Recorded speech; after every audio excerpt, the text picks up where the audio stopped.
What does success in real estate development actually look like, and how do we achieve it? Well, obviously, success in real estate comes to many factors, but real estate is a business, and business is to make money. Does success still come down to location, location, location? Marina is one of the easiest, I would say, examples. So there's 50 towers there, but the ones where it's worth actually buying a good apartment, you can count them by the fingers of one hand. Do you see different success factors at play in places like London or Dubai? In Moscow or London, you will find pool in only a few buildings maybe. Forget about spa, forget about cinema room and anything less than a luxury project. In UAE, it is in a code. What's more important, the architect or the brand behind the project? A lot of developers, they take any sort of luxury brand, they stamp it on a building, but the actual building has nothing to do with the brand itself. It's just paid advertisement to name the building. That's quite a few things to consider. Let's go one by one.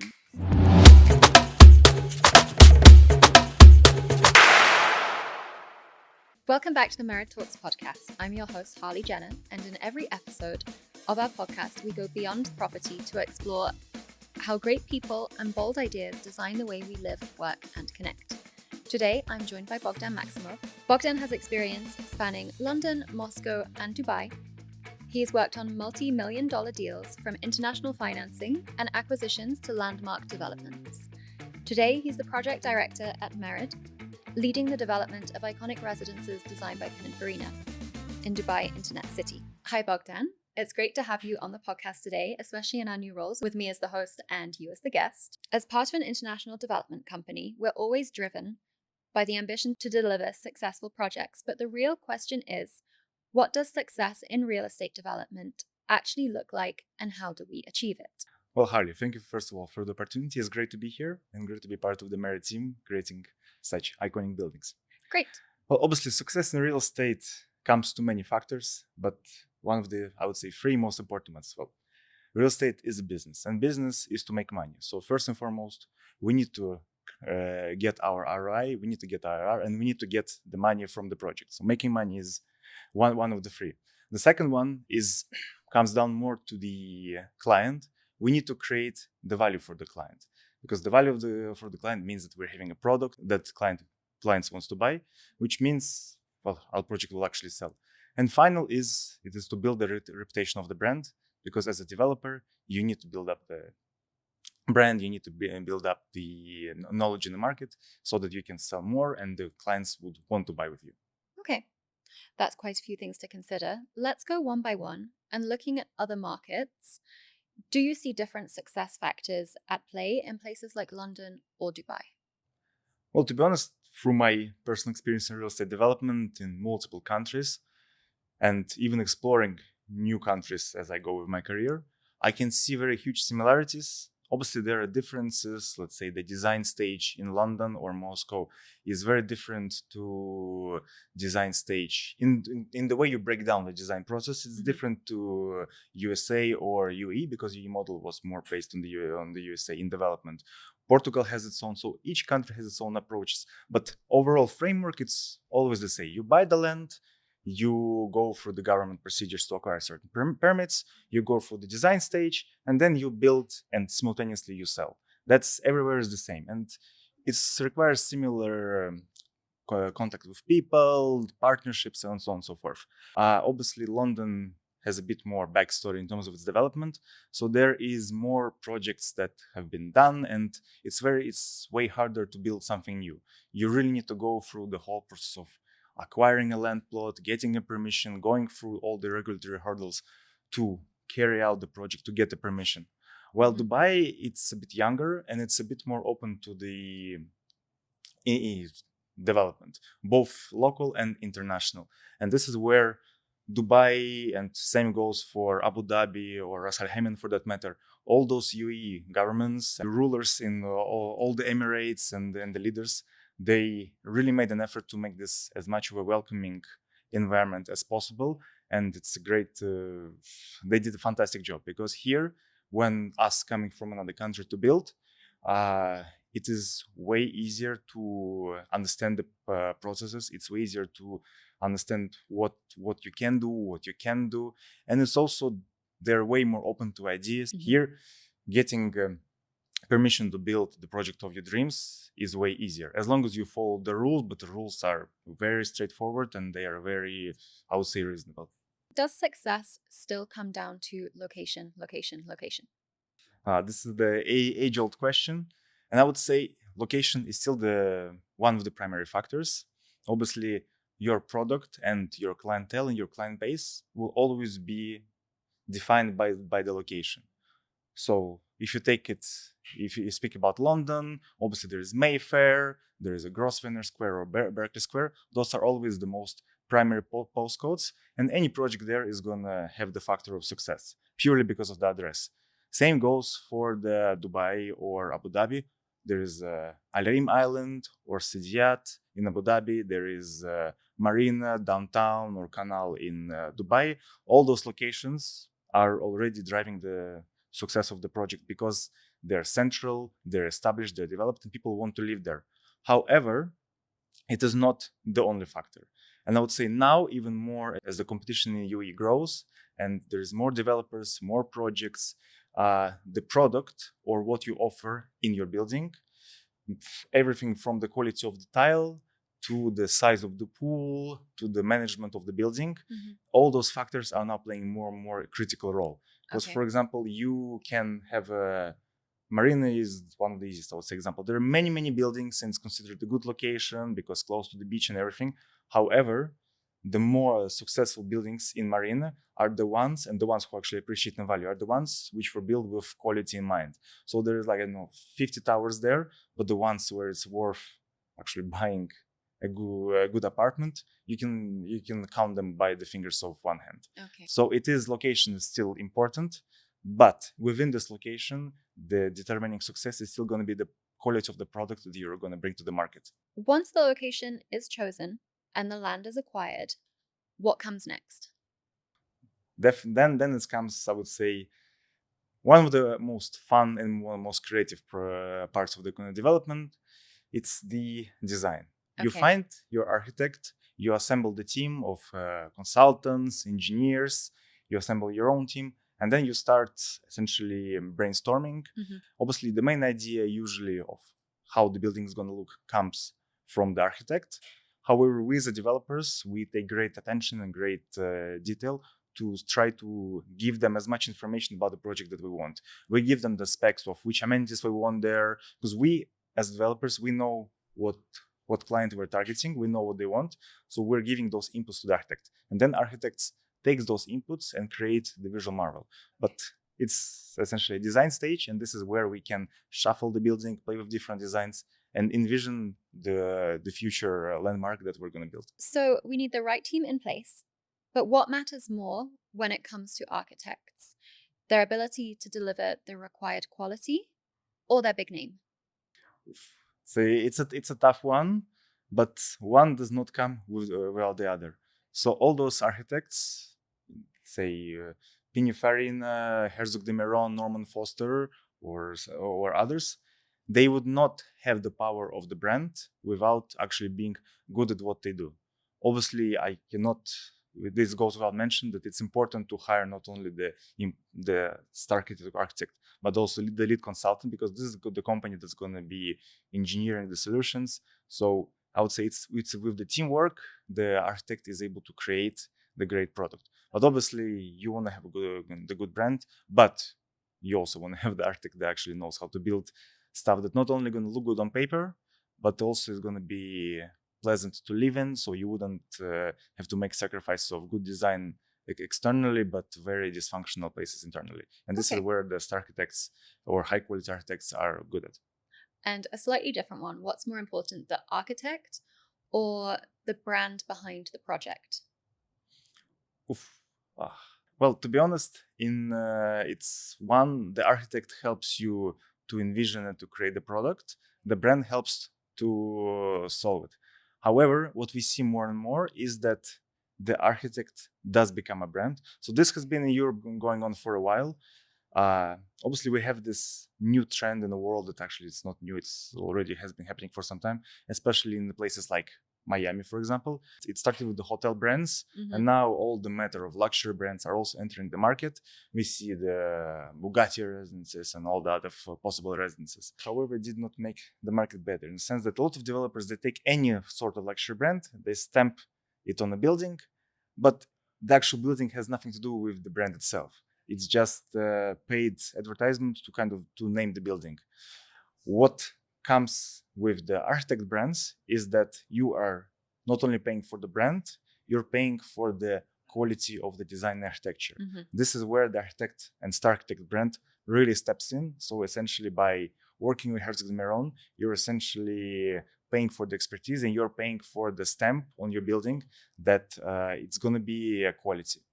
And here it's where in the Iconic Tower we were exceptionally lucky because Pininfarina, it's a world-renowned designer, and they started off with cars, then they moved to many other manufacturing goods, and then about 10 years ago, or even actually more 15 years ago, they stepped into architecture, and they built many they took their design inspirations from cars and integrated them into the buildings. So they had multiple successful projects in Europe, in South Africa, and now in China as well. And we are one of their first projects in fully branded one in Dubai.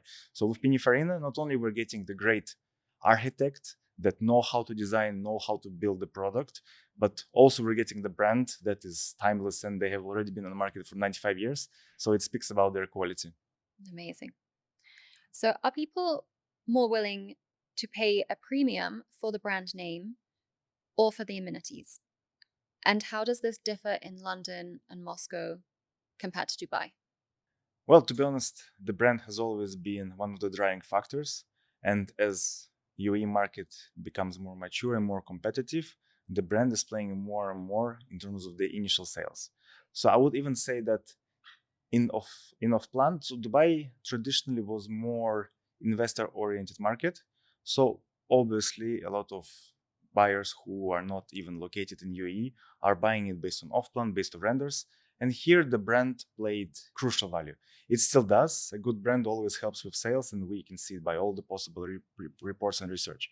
However, as this market matures, we can see that the amenities that building developer is offering starts to play more important role because more people are moving to EE, more people are deciding and moving their family, more people are deciding to settle here. So once you settle, it's really critical for you to understand what's going to be in your building, how's it going to be done.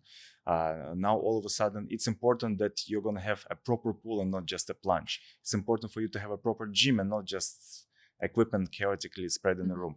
So we can see that now the brand is still important, but there's a huge shift where all the buyers and even investors for that matter, but it's specifically tied to end users, are starting to pay more and more attention to the amenities. And we can see it even by competition that a lot of developers are also paying more attention to amenities. So this is what made us in the Iconic Tower focus so much on this. So we made 2 full floors of amenities and tried to make sure that we thought about every single aspect of the person's life. We have 2 pools, including the deep and long pool for those more morning swims. We had the proper spa pool with the infinity view for those romantic evening views. We have a spa area. We have 2 lounge areas. We even have a viewing deck for that evening conversation. So we're in cinema room, gym, yoga room, and event room. So we try to think about our clients' full life and see how much we can place it in the building. So, and this was in fact the reason for this, because we saw that amenity is critical, and this is one of the critical factors how to set yourself from the competition. It's amenities, but it's thought of amenities that actually ties to the lifestyle, not just anything. Exactly. There is a critical factor in between, I would say, European market and the Dubai market in terms of amenities, but where Dubai is, and Dubai, and for that matter, Abu Dhabi and Emirates, I would say, are way ahead. While in, let's say, UK or Russia, there is no amenities, are almost an add-on. It's something that you buy and maybe you have it, but you will have it mostly in the premium or like ultra luxury projects. So in Moscow or London, you will find pool in only like a few buildings maybe. Forget about spa, forget about cinema room and anything less than a luxury project. In UAE, it is in a code. You are supposed to have a pool. You should have a gym. So here, every single building will have a gym, and it's just a matter of how well the developer thought about the gym. In, let's say, in London, well, it's not in the code, so you don't even have to build a gym. So if you want to work out, you still need to buy the gym membership. While in Dubai, it's always there for you. Here, as part of the lifestyle, you need to have it available. Exactly. So that's why I would say Dubai is even ahead. So in terms of amenities, because not only competition drives all the developers and us to include the top tier amenities, they even have to be there by the code. So Dubai UAE is even more ahead of the European market in this regard. I know that you've got some big wins in your portfolio. What or which project would you call your success story?